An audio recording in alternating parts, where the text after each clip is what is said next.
చిక్మంగళూరులో ముల్లాయనగిరి అని మ్యాప్ పెట్టుకొని వస్తే ఆఫ్లైన్కి వెళ్ళిపోయింది. సో అది రూట్ చూపిస్తుంటే పైకి వచ్చేసాము. వస్తూ వస్తూ తెలుస్తుంది మేమైతే దాదాపు ఆడికి వచ్చాము. ముల్లాయనగిరి ఎక్కడో కిందే వెళ్ళిపోయిందంట, అటు సైడ్ ఎక్కడో తీసుకోవాలంట. మేమైతే దాదాపు ఆడికి వచ్చాం.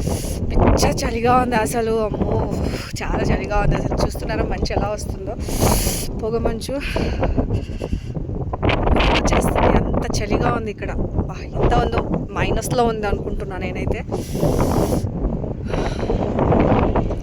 ఈ టైం వర్షాకాలం కదా, సో అందుకే వర్షం పడుతుంది, చలి మంచు ఇలా వస్తుంది, భలే ఉంది క్లైమేట్.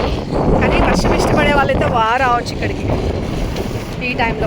వర్షం నచ్చే వాళ్ళైతే చాలా బాగా ఎంజాయ్ చేస్తారు క్లైమేట్ని అయితే. కానీ పిల్లలతో వచ్చాం కదా, సో పిల్లలతో వస్తే కొంచెం ఇబ్బంది. ఇప్పుడు వాళ్ళైతే కార్లో పడుకునేసారు. అట్లీస్ట్ మేము ముందుకు వెళ్ళి చూద్దామన్నా మేము వెళ్ళలేకపోతున్నాము, ఎందుకంటే వాళ్ళని వదిలేసి. సో పిల్లలతో వస్తే కొంచెం కష్టం, ఎందుకంటే వాళ్ళు పడుకునేసి ఎవరొకరు పెద్దవాళ్ళు ఉంటే బాగుంటుంది. ఇలా వెళ్ళాలంటే కష్టం.